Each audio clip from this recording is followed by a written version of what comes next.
Rod Serling tried hard, very, very hard, to work together a pilot within the Twilight Zone series that CBS would be happy with. And even though he had the great Carol Burnett as a lead in this, and most of what Rod Serling wrote was based on Carol's early career as an usherette, I think she was 15, in the States, it didn't work. And the biggest problem was Twilight Zone with a laugh track is not the Twilight Zone. And this episode had a laugh track, or even though there was nothing to be funny about, and eventually it was taken off in syndication.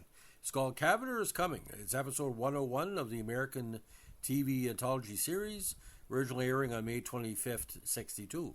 In Serling's open narration, who also wrote the episode, small message of reassurance to that horizontal young lady, don't despair, help is en route. It's coming in an odd form from a very distant place, but it's nonetheless coming.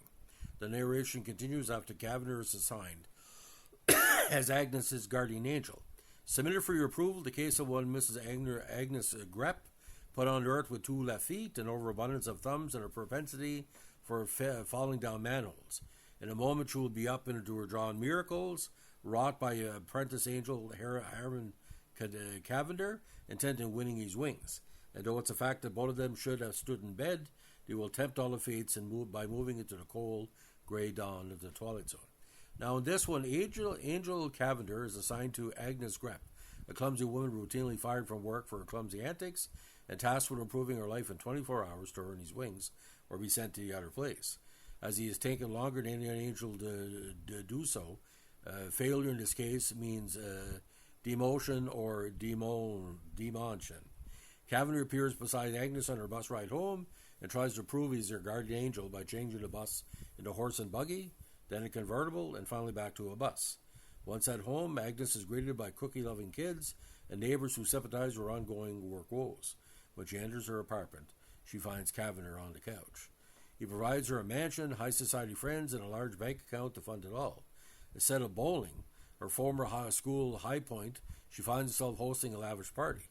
However, she's uncomfortably overwhelmed by the high society chatter, largely incomprehensible to her, and by the besquits of affections of the men. Cavender, meanwhile, indulged himself in alcoholic drinks. Now, when Cavender wakes up on Agnes's mansion couch, he does not see Agnes anywhere and zaps himself to her old apartment, where she glumly tells him that none of her old apartment neighbors recognize her. She tells him she does not want to go back to the mansion and wants her old life back. Cavender argues that against the idea, but eventually gives in and zaps her back to her normal life. With excitement, she greets and jokes with all her old friends. She thanks Cavender, and he realizes that she is the richest woman he knows, and that money does not necessarily equal happiness.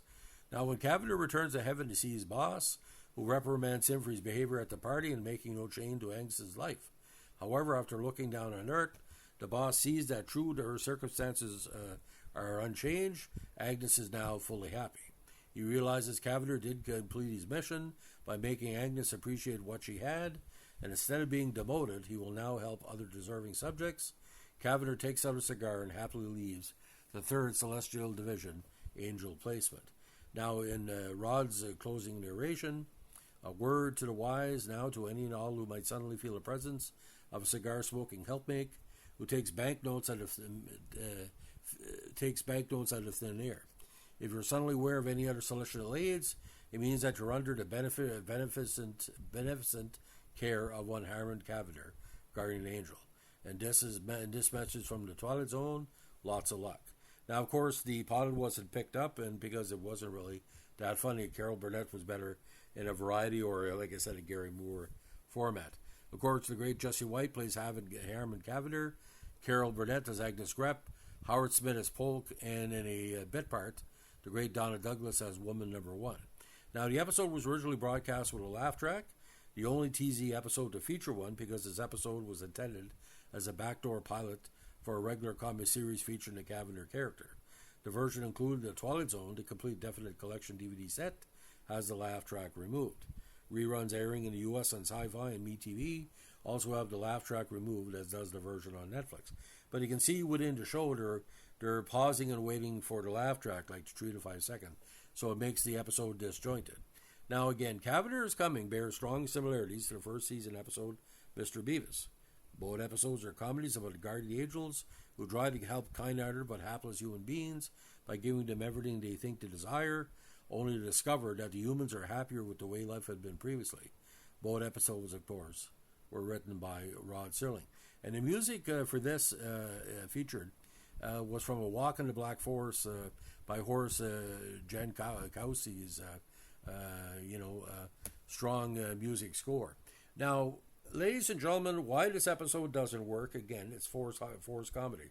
And Rod Serling couldn't really write comedy to end his life. He was extremely, like I said, most of his best episodes were coming to dark horror, not dark comedy. Now, again, talking about that early job she had, was fired from a job as an usherette at Hollywood's Warner Brothers Theater, which is owned by an eccentric man who forbade the usherettes from speaking to him and communicated exclusively with hand signals. At her request, her star in the Hollywood Walk of Fame, was placed directly in front of the theater's former address at Hollywood and Wilcox. Now, again, Serling wrote it specifically for Carol Burnett and incorporated her own experiences as a 15-year-old cinema usherette. Now, why it didn't work, a lot of factor is Carol Burnett's variety style was the best form of her comedy, where she would play a character or what we call like a Mad Magazine style parody, everything from Gone with the Wind to Mamba's Family.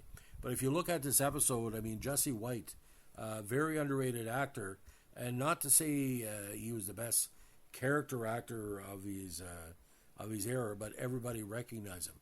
Now, White, born in Buffalo, again, was best known for doing some very, very key films through the years, including Harvey with Jimmy Stewart, Bedtime for Bonzo, of course, with Ronald Reagan, Francis Go to the Races, Death of a Salesman when he played Stanley, $1 Million Mermaid, was in Gunsmoke, Hell's Half Acre, he left Back from Eternity, The Bad Seed, of course, Designing Woman, Three Blondes in His Life, Pajama Party, The Reluctant Astronaut, and of course Matinee when he played Mr. Spectre, his last role.